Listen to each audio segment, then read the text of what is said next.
we say get them make this and fence can is on 480 yeah young some airport. I want to go home. I'm from Akwa Ibom. In case you don't know, Akwa Ibom, we can enter moto or fly for aero and land for Uyo. You should come with me. I'm missing the love at home. I'm missing the love at home. I'm missing the love at home. I'm missing the love at home. Home sweet home, no place like home. I'm a king at home, so baby feel at home. You're in Akwa Ibom, and it's sweet like a honeycomb. You go chop and go carry go, cause they call it the promised land. I'm so proud of my motherland. Don't call me what you want. Yeah, me, this is the home of soups. You want a family, can you come? You love this how it bank from pot to pot to milk. No need for spoon, no need for plate. Waste of time, just fight by life. Please drop the knife, let jump is life. Nature is life. In case you don't know, Akwa Ibom, we can enter moto or fight for arrow and land for Uyo. You should come with me. I'm missing the love at home. Am I want to shelter? I didn't know shelter. I get ties at town. Any security, any among any song. Just with 3.5 million naira, but I make a big bed within of young ita. I pay ma. I many allocation plot info. Make a meet down about Mbo. I go to make me don't get quite don't get seafood or buy near me. Mbo Fanake. I'm a water airport. I travel. I'm a water with you. I will make the young Adi. But the other midi Davis song 3.5 million naira. What kedo? Make me bang Kangita. I'm from Akwa Ibom. In case you don't know, Akwa Ibom, we can enter moto and fly for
Wave Beats Music.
On Table Talk this beautiful Monday morning, we'll be talking about a few things happening around us. We'll begin with a summary of what the Nigerian newspapers are talking about, and then we segue into the different stories that we've selected to talk about this beautiful Monday morning. It is exactly 7 minutes past the hour of 10. Welcome to Nigeria's first real estate radio, Cedarwood Luxury Online Radio. My name is David. And this is the platform that brings you information that is of great importance, brings you discussions that would help you take informed decision. This is a platform that makes you become aware of things happening around you, and that is why it is called Table Talk. And the table is big enough for everyone to come around. Yes, come around and find somewhere to sit, relax, enjoy the show. And also do not forget you can be part of the conversation via the comment section, either live on Facebook or on YouTube, and also our WhatsApp platform. And the numbers are right there scrolling on the screen. You can reach out to us via our WhatsApp number. Yes, we begin Table Talk today. Table Talk is a current affairs program. Yes, it brings you recent happenings around you, from business to politics, and also global happenings as well. And today is not an exception. Do well to like, to comment, to share. As always, I'd love to hear from you. I'd love to know where you're watching me live from. I'd love to know what you're up to at this very, very moment. Quickly, I want to use this opportunity to say a very, very happy birthday to my own son, my brother. His name is Ibiam Chinedu Dixon. Forget about that Bishop Dixon they usually call him. He's no bishop of anything. That is a cliche from the pit of hell. Happy birthday to you, my boy. Many more years to come in good health and plenty money. And yes, over the weekend, the GMD PA1 group was given an award. A big congratulations for that great award. Truly deserving. Happy. Many more awards to come and many more recognitions to come. Happy. I'm about saying birthday, but not birthday. Yeah, I'm just using this opportunity to say a very big congratulations to Dr. Jane Owumere, the founder and yes, president of the P1 Group. Yes, this is Table Talk. We carefully select a few stories. We look into different stories making the rounds. We carefully select a few. We bring them to the fore. We talk about them and also give you the opportunity to talk about them. You can also, you can as well be part of the conversation. But first, we begin before segueing into this various stories that we've selected for discourse this morning. We bring to you a summary of what Nigerian newspapers are talking about this morning. So therefore, good morning wherever you are. Beautiful morning to you. Yes, it is 10 minutes past the hour of 10. April the 15th, 2024. The Economic and Financial Crimes Commission, EFCC, on Sunday said it has so far recovered 32.7 billion naira and $445,000 from the top officials of the Ministry of Humanitarian Affairs, Disaster Management and Social Development. It also said some banks implicated in the ministry's scandal are being investigated. It admitted that the managing directors of the implicated banks have made useful statements to EFCC investigators. Yes. If you've just joined, this is Table Talk, where we talk about recent happenings. We look into different stories making the rounds. We carefully select a few and we bring them to the fore. We talk about them as well. And we begin the program or the show with a summary of what Nigerian newspapers are talking about. I've given you the very first one, which says the Economic and Financial Crimes Commission, EFCC, on Sunday said it has so far recovered 32.7 billion naira and $445,000 from top officials of the Ministry of Humanitarian Affairs, Disaster Management and Social Development. Another thing here is part of what the newspapers are talking about is concerning River State.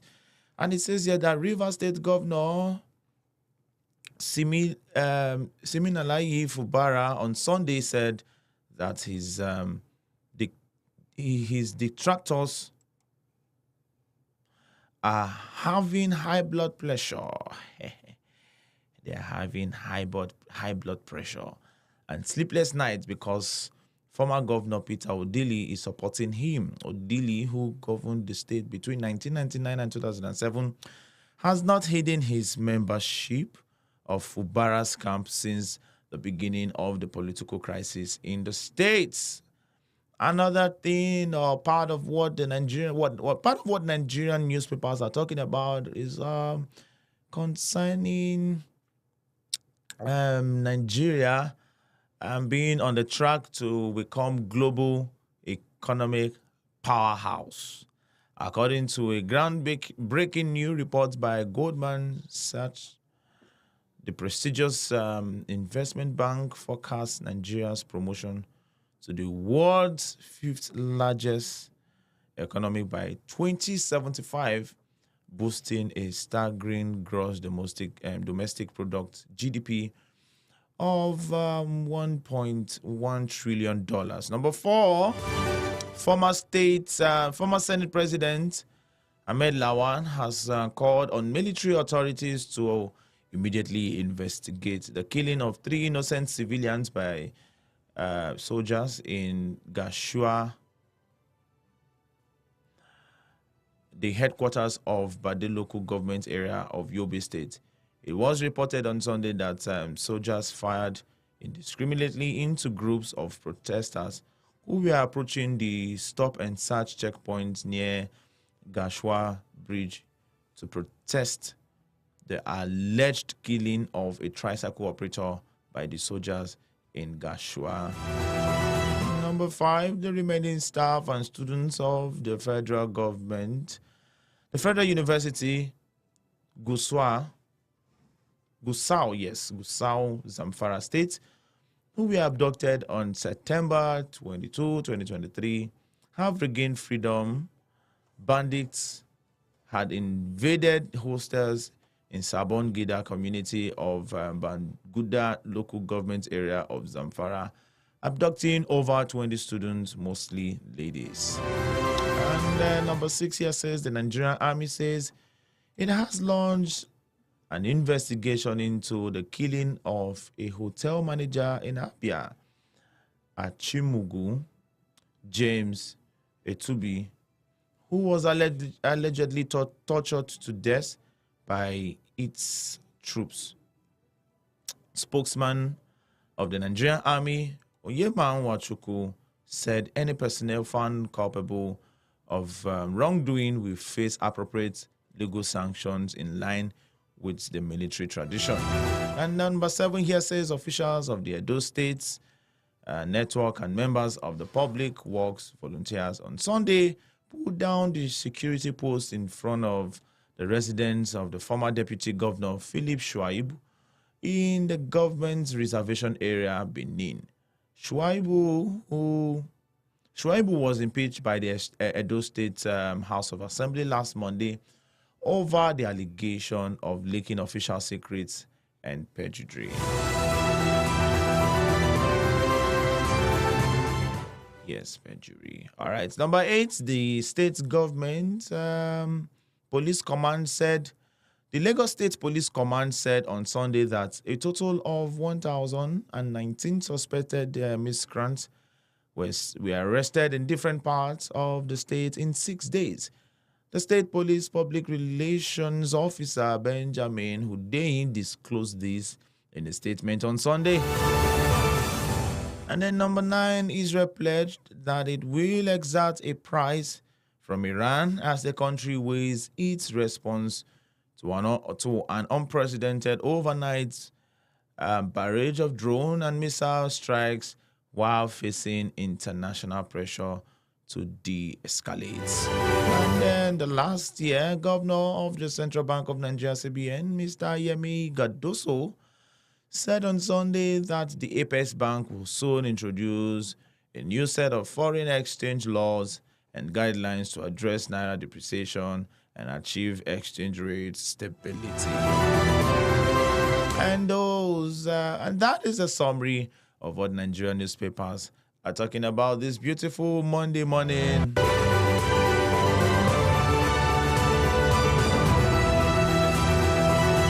And in no particular order, we'll take the stories that we've selected for discussion this morning. We begin with this very first one here from the Punch newspaper. It says, "Let's freed Chibok girls reunite with families, community tells government." Let freed Chibok girls reunite with families, community tells government.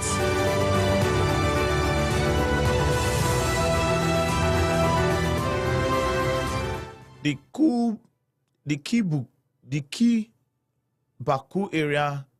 Kibaku area Development Association has asked the Borno State government to allow the Chibok schoolgirls so far rescued from Boko Haram to reunite with their families. The community made the demand at a press conference held at the Unity Fountain in Abuja on Sunday in a commemoration of the 10th anniversary of the abduction of the Chibok schoolgirls in April 2014.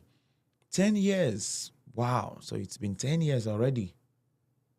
Wow. It's been 10 years. Really amazing. Yeah. On the night of April 14, 276 female students of the government girls secondary school, Chibok, Borno State, aged 16 to 18, and mostly Christians, were kidnapped by the fundamentalist group Boko Haram. Before the raid, the school had been closed for 4 weeks due to deteriorating security conditions, but the girls were in school to take final exams in physics. And, back then, a lot of Nigerians had different things. What's it called now? What's the word in my head now?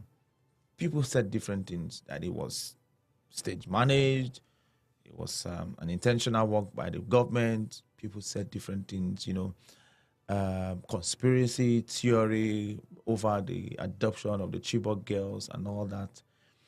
And looking at the condition of how it all played out. Now, the school was shut. The school has been shut, or the school, was shut for 4 weeks due to deteriorating security condition. But the girls were in school to take final exams. And people asked the questions. People asked the question. The school has been shut for 4 weeks. But why were the girls still there? Why were the girls still in school? And why is the physics exam, the final exam, so important? Is it more important than their lives, than their safety, than their security? But here it says, a few hours before the raid, residents in Chibok reportedly received phone calls from neighboring villages warning of the incoming attack, as they cited convoys containing armed insurgents driving in the direction of the town. So there was obvious signs, phone calls, warnings, eyewitness reports. There so many obvious signs. And that is why a lot of Nigerians doubted that situation. The school was shut for 4 weeks, but the girls were still in school to write final exam. The other side, various phone calls, residents in Chibok reportedly received phone calls from neighboring villages warning of the incoming attack, as they cited convoys containing armed insurgents driving in the direction of the town. So why were they still kept in the school? You see it now. The terrorists reportedly broke into the school, dressed in military camouflage, and pretended to be soldiers of the Nigerian Armed Forces. The attack lasted for about 5 hours during which houses in Chibok were also burnt. The development generated both national and international outcry against the administration of former President Goodluck Jonathan, with an advocacy group, Bring Back Our Girls, formed to raise awareness and collaborate with the families and Chibok community to demand government action on the girls. Now you see, some other people were of the school of thought. That it was, a form of distraction to the then government, or some form of intentional act to demean the then government. Several Nigerians had several things to say. But it also says here, still reading from the Punch, a decade later, the fate of 89 of the girls remain uncertain, while some of them have regained freedom. Some of the schoolgirls had escaped immediately following the incident by jumping from the trucks in which they were being transported, and others were rescued by the Nigerian Armed Force on various occasions.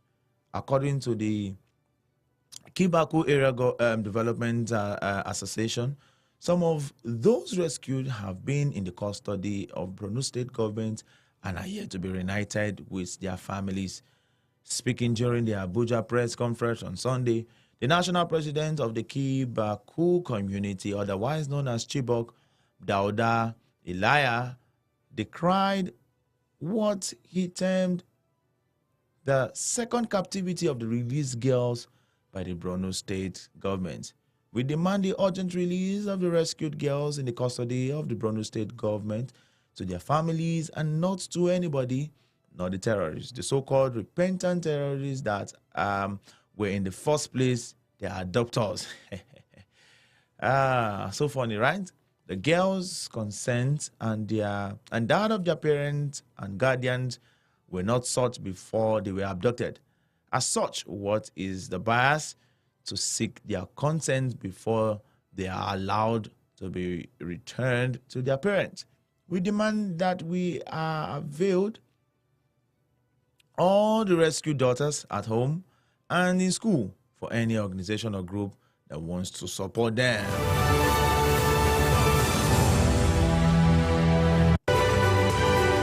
What's your very take on this particular story I've just read to you from the Punch newspaper? I'd love to hear from you over the comment section, and also WhatsApp number is right there on the screen, 09133833507. And quickly, we'll take the next story this morning, and this time around, we're talking about a very, very controversial personality. It says here that Bobrisky treated as normal inmates and CS officials.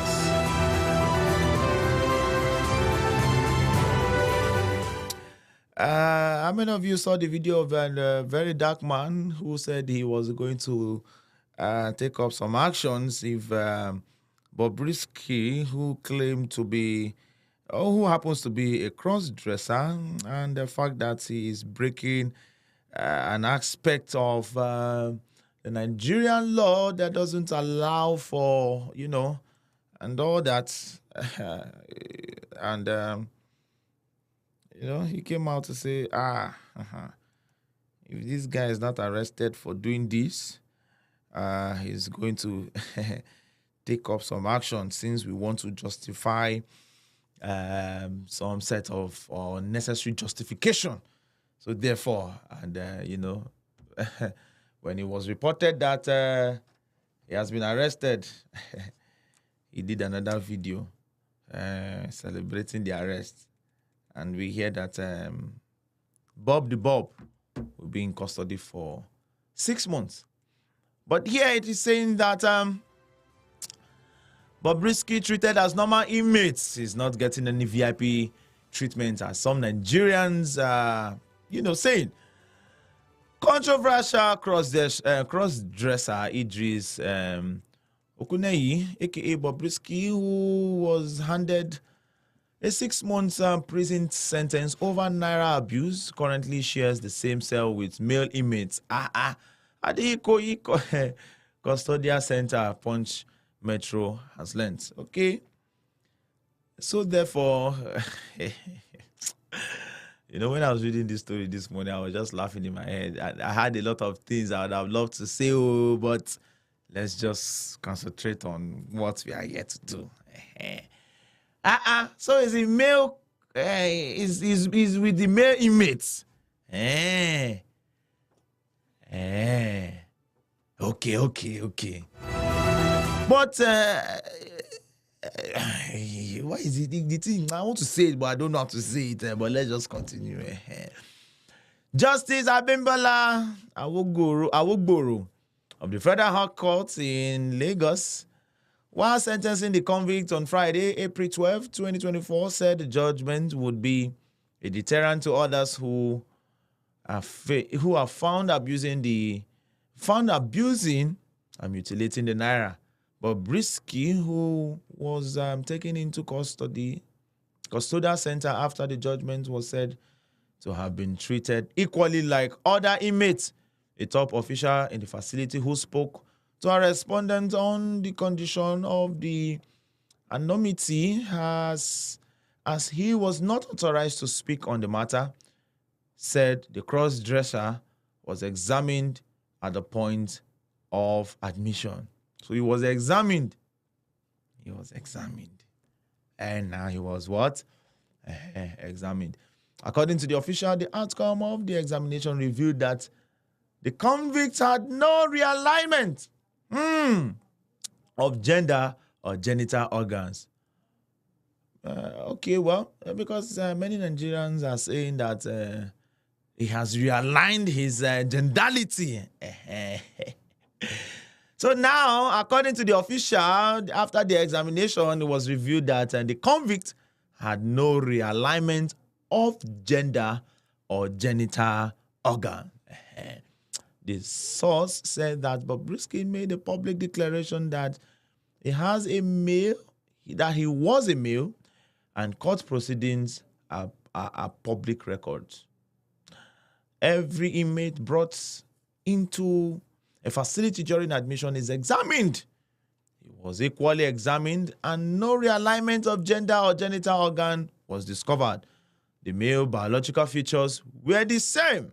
Okay.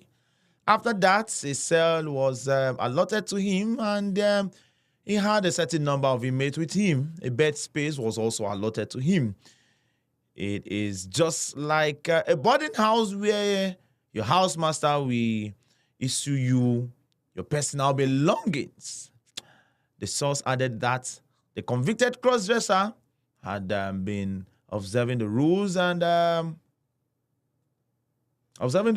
procedures obtained in the facility. When it is time for class, he attends. When it is time for food, he will go and get his portion. Are you serious? Are you people kidding me now? So Bobrisky is eating prison food. Is that what you people are trying to say? Okay. The same goes with prep and light out. He observes all this without preference. He has been going about his business just like other inmates since he was brought in here. While making a clarification on the claims that Bobrisky was being protected against abuse, the official noted that the facility frowned against any form of abuse by a fellow inmate. He is not getting any 5-star treatment and is not being protected from anybody. He follows the same rules and regulations just like every other inmate. Single cells of isolation cells to prevent outbreaks of communicable disease. In a male prison, homosexuality is outlawed and it is a grievous offense. Sodomy or homosexuality is frowned upon here in the custodial center. So any inmate that tries to violate him will face the law. When contacted, the spokesperson for the Lagos State Command of the NCS, Rotimi Oladokun, declined to speak on the matter. I have no comment, he said.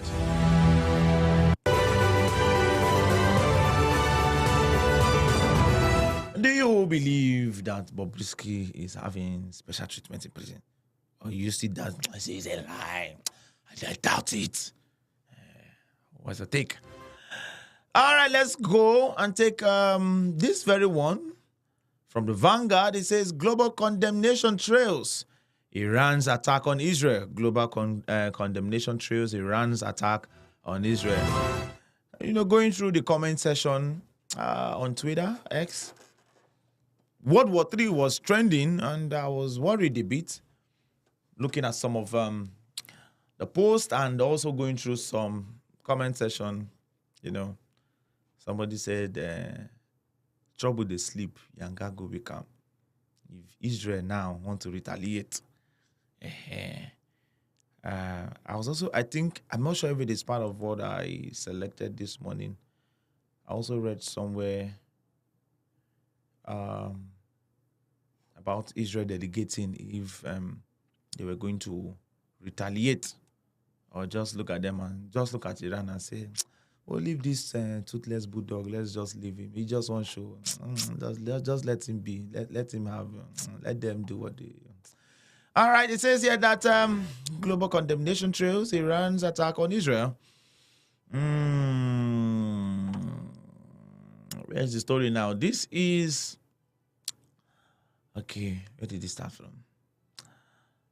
All right.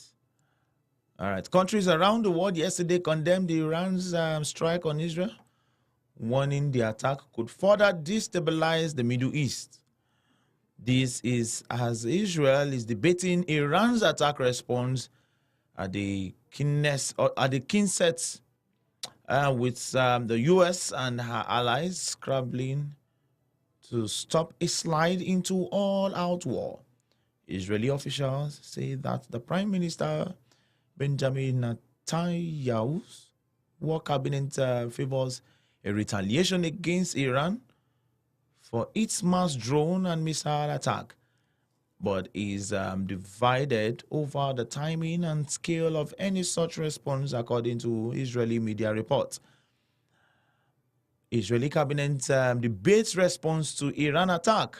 The 5-member cabinet in which Netanyahu, Defense Minister Gallant, and Cabinet Minister Benny Gantz have decision-making powers. Met yesterday, not yet. Met yesterday. I was expected to converge again for further discussions. Okay.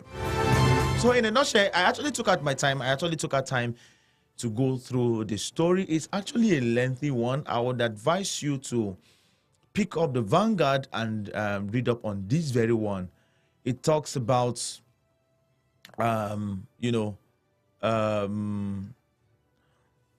is it now?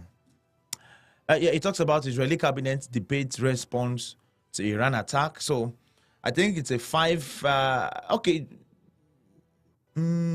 about a set of people who decides on war and response to attacks and all that. Yeah, a 5-member cabinet, yes.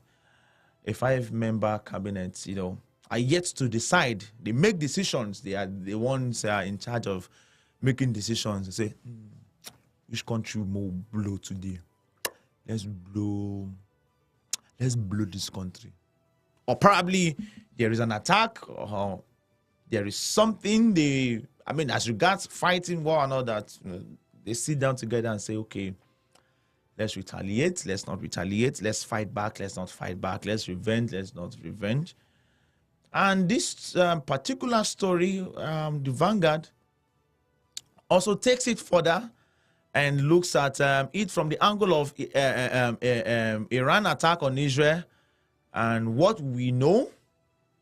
It also talks about NATO, a spokesman, response. It also looks at it. It also talks about a response from China, response from United States, response from Britain, response from Canada, response from Egypt, response from France, Germany, Italy, Qatar, Russia, Saudi Arabia, and South Africa as well.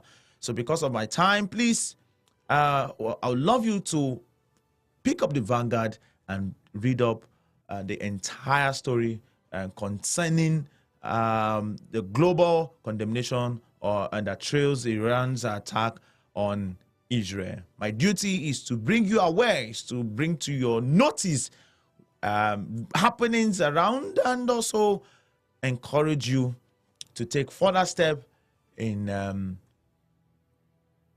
getting more information, full information of any particular story I bring to your notice or to your attention. Let's quickly move to the next story that I want to bring before you this morning. Tariff hike. Nationwide darkness looms as electricity workers threaten strike. Tariff hike. This time around, I'm reading from Daily Post. It says, tariff hike. Nationwide darkness looms as electricity workers threaten strike. If electricity workers threaten strike, if they go on strike, wahala. All right, nationwide darkness looms. And by the way, share lights day your side, and which area be that? I was on the mainland over the weekend. I didn't see light. I didn't see light. Like really did not see light. It was just for a few times. I think once, was it once or so? I don't really see light. Nationwide darkness looms as the National Union of Electricity Employees, NUEE, has insisted on withdrawing their services if the Nigerian government fails to rescue the recently approved electricity tariff hike. Wonderful.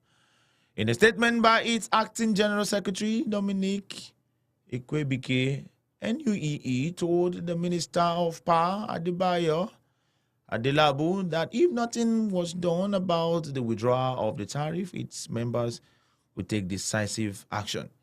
Recall that the Nigerian Electricity Regulatory Commission had on April 3rd raised the electricity tariff for customers getting 20 hours of power supply daily. The tariff hike saw band A customers paying 225 naira per kilowatts from 225 per kilowatt from 666 kilowatts. However, NUEE joined the Nigerian Labour Congress, Trade Unions Congress, and others to condemn the tariff hike. So the reason why they want to strike is because of the fact that the government has come out to Ima. How many times did I call you? 99.10. Ima of Owerri, I greet you. Yes, Ima of Owerri doing great and wonderful things with our estates in the beautiful city of Owerri. That guy, they sell fire. He's a seller. He can sell you out. Hey, Ima, I say my account number. No, they do like this. Ima, the money for my belt, you've not sent it. Oh yeah. They say let us not dry our beautiful linen in public. Okay. All right. However, NUEE joined the Nigerian Labour Congress, Trade Union Congress, and others to condemn the tariff hike. The workers in the power sector insisted that it is not feasible to the 20 hours of electricity supply. Hence, the government should rescind the tariff increase. The recent hike in electricity tariff from 68 naira per kilowatt to 225 naira kilowatt is absurd in a country where most of the masses are grappling with basic survival and an electricity access rate of about 55%. The hike in the electricity tariff is grossly detrimental to the Nigeria's economic diversification, growth, and well-being. As a critical stakeholder in the power sector concerned with Nigerians getting constant and affordable power supply, we state categorically that the hike in the electricity tariff is not beneficial to Nigerians and should be withdrawn. We just want the citizens to know that this thing is not possible. It is not feasible. You cannot give what you don't have. Me, I support, even if I'm not part of Band A, that they want to increase their and this thing. I do not support. All right, as we draw the curtain and bring this session to a close, I want to give you this very story. Man kills 100-year-old mother in Osun over palm oil proceeds.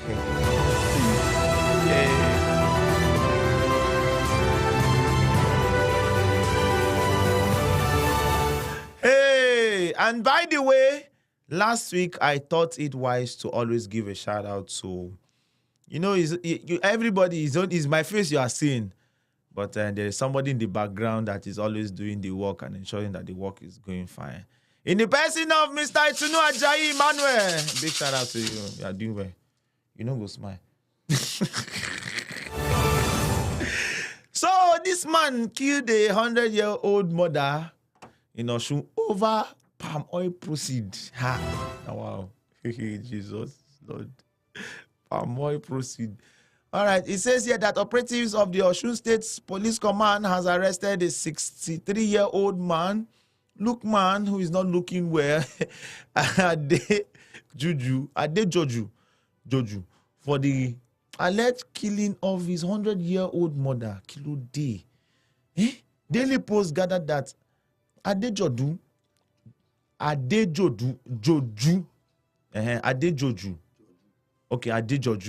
a resident of Kajola village, Akpomu in Isokan local government area of the state, allegedly killed his mother, Aminat, over palm oil sales. Hey, this guy not long throat. He's just a thief. God, sorry, sorry for saying what I said. But come on now. The spokesman of the Osun State Police Command, Yemisi Akolola, while confirming the arrest, revealed that the suspect and his mother were both going to the farm when the quarrel started. Okpalola also disclosed that the suspect confessed that he pushed the deceased and she fell and died. Come on now. She added that the suspect had been transferred to the command headquarters in Osogbo, the state capital, for further investigation. They were both going to farm. When they disagreed, the suspect said he could not explain the spirits that possessed him. Don't worry, your eye not clear now. He admitted that he pushed the deceased, who should be about 100 years old, and the woman fell and died. Wow, quite unfortunate. He has been transferred to the criminal investigation department in the headquarters of Osogbo for further investigation. I think he will be charged. I don't know if it is manslaughter now or murder. I don't know which one.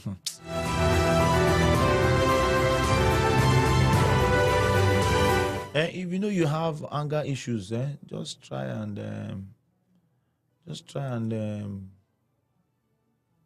know when to just be quiet over unnecessary argument. All right, because of my time, I will not be able to take this full stories. I'll just give you the headline. He says here that Israel versus Iran, US, UK owe the world responsibility for peace in Middle East. Onanuga is saying.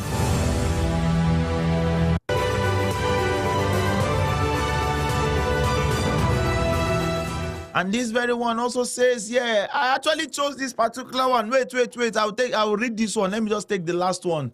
And let me just read out this headline. Because of my time, I'm not going to go into full story. Bobrisky on the group, in made on the group for prison. Jesus. This one here says, from Premium, after Bobrisky, more celebrities to face trial for Naira abuse. Fantastic.